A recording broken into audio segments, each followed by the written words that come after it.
Nhắc đến những món mì thì Diễm thấy có 3 loại, đó là mì mình ăn chung với lại nước lèo nè, hoặc là mì khô và mì xào giòn. Nhận được yêu cầu đã lâu nhưng mà hôm nay Diễm mới có dịp để chia sẻ. Diễm chia sẻ 2 công thức mì xào giòn chua ngọt và tí xíu cay, và công thức mì xào giòn truyền thống. Cách làm thì ngon như là ngoài nhà hàng vậy đó.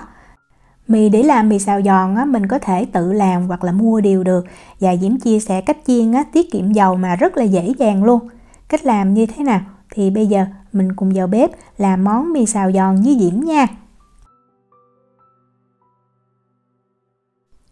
Đầu tiên mình đi chuẩn bị mì trước. Để chiên á, thì Diễm dùng cái nồi này, cái đường kính của nó là 18 cm. Tùy mình thích cái vắt mì nó to hay nhỏ thì mình có thể chọn cái nồi cái đường kính nó to hoặc là nhỏ hơn. Cho dầu vào trong nồi á, thì mình lưu ý là mình không nên cho dầu nhiều. Về cái độ cao của dầu á, thì nó chỉ 1/3 cái nồi thôi nha. Tại vì lúc mà mình chiên á, thì cái bọt khí nó lên nó nhiều, có thể nó bị trào dầu. Bây giờ mình bật bếp lên cho dầu nóng. Nếu mà có cái đồ đo nhiệt độ thì mình nên dùng để nhiệt độ dầu chiên được chính xác nha.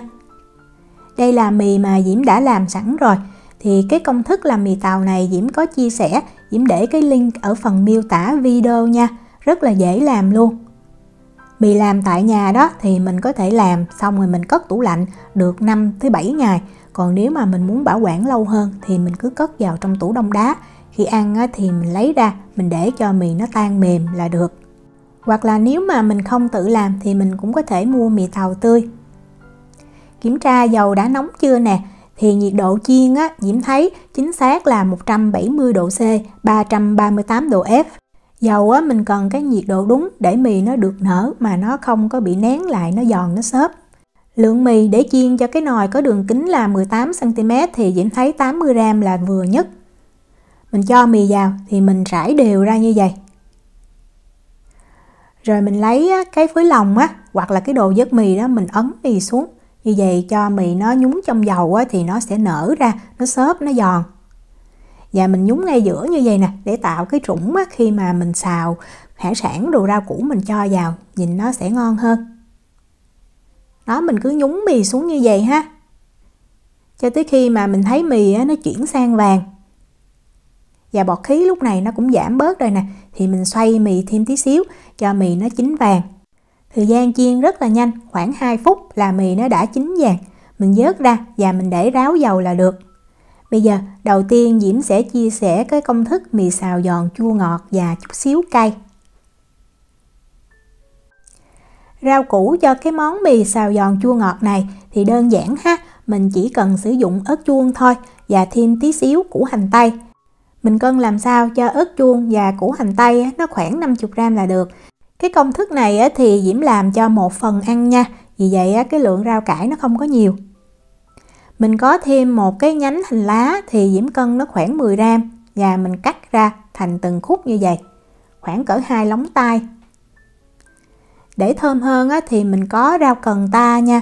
Diễm cân thì cũng khoảng 10 g. Và mình cũng cắt ra thành từng khúc bằng với lại cái hành lá đó. Hải sản thì tùy mình thích. Ở đây Diễm có tôm, có mực và có sò điệp. Tổng cộng lượng hải sản là khoảng 100 g. Mực thì Diễm ở bên đây Diễm mua mực đông đá cho nó tiện. Thì nó làm sẵn rất là sạch rồi. Và khi mà để mực tan xong mình nên rửa lại dưới nước và có tí xíu gừng để cho mực nó thơm. Mực thì mình cứ cắt đôi nó ra ha. Mình làm sạch bên trong luôn. Rồi sau đó mình sẽ khứa mực. Mình để dao nghiêng tí xíu nè, mình khứa mỗi đoạn cách nhau khoảng 0,5 cm Rồi mình khứa theo chiều ngược lại. Như vậy để lúc mà mình chiên mực nó đẹp hơn và Diễm thấy nó ăn thấm gia vị, nó cũng ngon hơn. Tôm thì Diễm cũng dùng tôm đông đá ha. Thì tôm đông đá này Diễm mua nó đã làm sẵn rồi, lấy đường chỉ đen ra là loại này. Và cái size của nó là 16-20 ha. Cái hiệu này Diễm thấy ở Na Uy mình mua mình làm rất là tiện và ngon. Sò điệp thì nếu mà mình không có thì mình có thể thay bằng tôm và mực cũng được. Bây giờ mình đi pha cái nước sốt nha. Đầu tiên Diễm có 4 g bột nêm gà. Cách đo bằng muỗng thì Diễm ghi ở phần miêu tả video. Đây là hiệu bột nêm gà mà Diễm dùng. Tiếp theo mình có 15 g đường. Mình sử dụng đường nâu cũng được luôn nha. 20g tương ớt. Làm hải sản thì mình nên có tí xíu vị cay để cho nó không có bị tanh. Và Vito nhà Diễm á, ăn á, cái này nó vẫn ăn được á, không có cay lắm đâu. Mình cho thêm 25g tương cà. Thì tương cà Diễm dùng hiệu của Na Uy. Cái hiệu này thì cái màu đỏ rất là đẹp. Dầu hào thì mình cần một lượng rất là ít nha, 4g thôi. Dầu hào thì Diễm dùng hiệu của Lee Kum Ki. Tiếp theo là 10g nước tương. Nước tương thì Diễm dùng hiệu Maggi. Cái loại này là chấm, vì vậy nó lạc chứ nó không có mặn nha. Và mình cho thêm vào đây 45g nước. Để tạo cái vị chua, mình cần thêm 5g giấm. Giấm này Diễm sử dụng là 7%. Rồi bây giờ mình khuấy cho những cái nguyên liệu nó đều với nhau. Để sang một bên, bây giờ mình đi sơ chế hải sản. Thì cái nồi dầu hồi nãy mình chiên mì đó, bây giờ mình sẽ bật lên, nhiệt độ cũng là 170 độ C luôn. Và mình sẽ cho rau cải nè và hải sản vào đây mình chiên sơ. Như vậy thì khi mà mình làm chung với lại nước sốt nó vừa thơm mà nó không có bị ra nước. Mình cho ớt chuông và củ hành tây vào trong cái nồi dầu. Mình nhúng nó như vậy nè, khoảng 30 giây thôi. Rau cải nó vừa thơm mà nó cũng giữ được cái màu đẹp nữa. Sau đó mình tiếp tục cho tôm nè, sò điệp và mực vào. Và mình chiên cũng khoảng 60 giây thôi nha, tối đa là 60 giây. Tại mình chiên lâu quá thì hải sản nó chín kỹ lại không có ngon. Mình làm như vậy cái hải sản rất là thơm. Thường Diễm đi ăn nhà hàng, Diễm thấy sao người ta làm ngon thì Diễm làm theo cái cách này, Diễm thấy tuyệt vời luôn. Đó, vàng thơm và mình ăn rất là ngọt, không hề bị dai hoặc là cứng. Bây giờ mình đi xào mì nha. Đầu tiên mình cho vào trong chảo 1 muỗng canh dầu ăn, 1 muỗng canh đầy ha. Tiếp theo là 10g tỏi băm. Bật bếp lên, mình để cái lửa lớn nha, và mình sẽ xào mì ở cái lửa lớn này luôn. Mình phi cho tỏi nó thiệt là thơm và nó chuyển sang màu vàng nhạt tí xíu. Đó là như vậy, thì mình cho cái hỗn hợp nước sốt vào. Rồi bây giờ mình khuấy cho hỗn hợp nước sốt nó sôi lên. Vừa thấy sôi thì mình sẽ cho hải sản mình đã chiên vào liền. Đảo thiệt là nhanh tay nha, khoảng chừng 5 cho tới 10 giây à. Như vậy để cho hải sản nó thấm gia vị và cái nước sốt nó cũng thơm. Mình đừng có xào lâu quá thì làm cho hải sản nó chín kỹ không có ngon. Rồi mình cho ớt chuông và củ hành tây vào luôn. Đảo thiệt là nhanh, cũng khoảng 5 cho tới 10 giây à. Rồi mình lấy hành lá hồi nãy mình đã cắt khúc đó, mình cho vào. Tiếp theo là rau cần ta luôn. Đảo thiệt là nhanh ha, vừa thấm là mình nhắc khỏi bếp liền. Mì mình đã chiên giòn nè, mình cho ra dĩa. Rồi mình cho liền cái hải sản xào chua ngọt lên trên. Và món mì xào giòn này mình làm xong là mình ăn liền ha. Tại vì mình để lâu thì cái mì nó hết giòn, những cái phần mà nó thấm nước sốt đó. Mình rắc tiêu lên trên nha, và mình trang trí thêm vài cọng ngò. Cái mì xào giòn này thì Diễm thấy cái nước sốt nó đặc, vì vậy làm cho mì nó giữ cái độ giòn lâu hơn là công thức mì xào giòn truyền thống. Và khi ăn phần nước sốt rất là đậm đà nha. Đó, mình thấy mì nè, nó giòn và đồ chiên Diễm thấy mình ăn kết hợp chung với lại cái nước sốt chua ngọt đỡ ngán và hấp dẫn lắm luôn. Vito nhà Diễm thường tôm mà xào lên thì ảnh không có thích ăn, nhưng mà Diễm làm theo kiểu này thì ảnh ăn, ảnh khen rất là ngon luôn. Dù mình có cho tí xíu tương ớt nhưng mà cũng không có cay lắm đâu. Bây giờ mình đi làm món mì xào giòn theo kiểu truyền thống nha. Về rau cải thì mì xào giòn truyền thống Diễm thấy thường có cà rốt nè, có bông cải xanh, có củ hành tây. Thì củ hành tây mình cần khoảng 20g, bông cải xanh thì khoảng 30g và cà rốt thì cũng khoảng 30g. Ngày xưa mẹ Diễm xào thì có cho thêm đậu cô ve nè, rồi bong bóng cá và nấm đông cô. Bây giờ mình đi sơ chế phần rau cải. Bắt một cái nồi nhỏ lên bếp Diễm cho vào 500ml nước và 2g muối thì khoảng 1/3 muỗng cà phê. Mình cho thêm tí xíu dầu khoảng 5g để khi mà mình trần rau cải nó có cái màu bóng đẹp.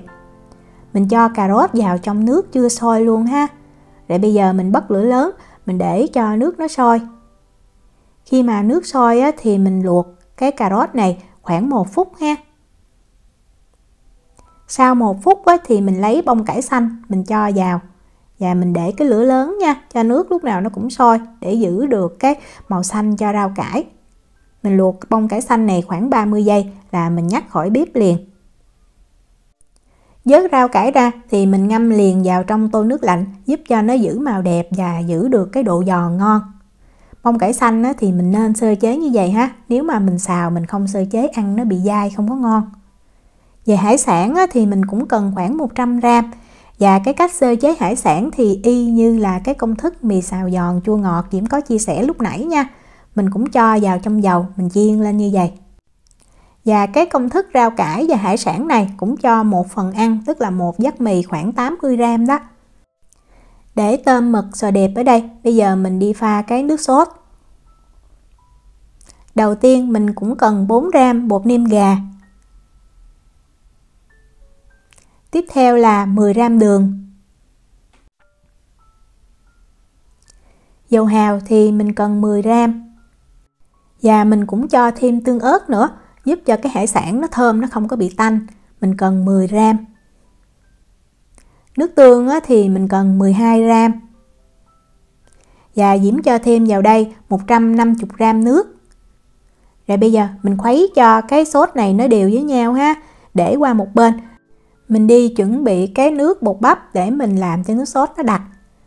Diễm cần ở đây là 30g nước nha. Nước ở nhiệt độ phòng, không nóng cũng không lạnh. Rồi mình cho 10g tinh bột bắp. Nếu không có thì mình xài tinh bột năng cũng được. Mình khuấy cho tinh bột bắp nó đều với nước. Rồi bây giờ mình đi xào mì nha.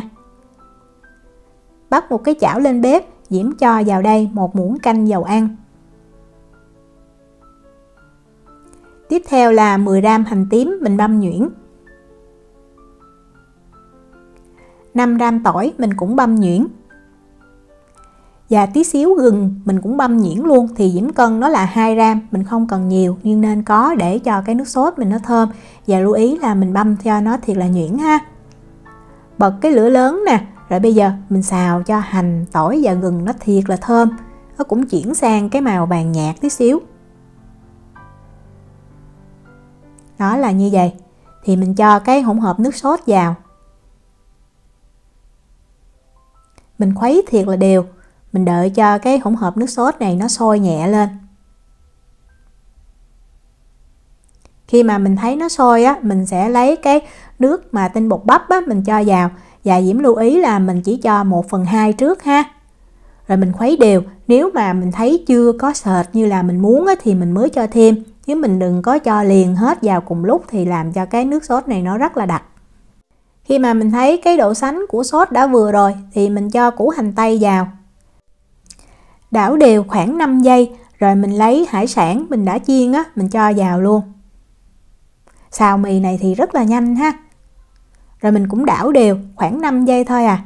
Đừng có xào lâu làm cho hải sản nó chín kỹ không có ngon. Rau cải hồi nãy mình trần sơ, mình vớt ra, mình để ráo rồi, mình cho vào luôn. Mình đảo đều khoảng thêm 5 giây nữa. Rất là nhanh nha. Thì mình cho thêm vào dầu mè, mình cần là 6g, giúp cho cái nước sốt nó sẽ thơm hơn. Đảo sơ và mình nhắc khỏi bếp liền ha. Rồi mình cũng lấy mì hồi nãy mình đã chiên giòn mình cho ra dĩa. Rồi mình cho cái hỗn hợp hải sản mình đã xào vào. Và cái món này mình cũng ăn liền ha. Tại vì nếu mà mình để lâu thì cái nước sốt này nó sẽ làm cho mì nó bị mềm. Mình cho tiêu nè và mình cũng trang trí thêm tí xíu ngọt. Món mì xào giòn này thì đơn giản mà Diễm nghĩ nếu mà mình có tiệc mình đãi khách thì chắc ai cũng thích. Diễm chúc cô chú, anh chị, các bạn và các em làm được món mì xào giòn thiệt là ngon. Nếu mà có thắc mắc gì thì cứ để lại lời nhắn hoặc là gửi tin nhắn cho Diễm. Diễm cảm ơn sự quan tâm theo dõi video rất là nhiều. Hẹn gặp lại trong những video tiếp theo. Chào tạm biệt.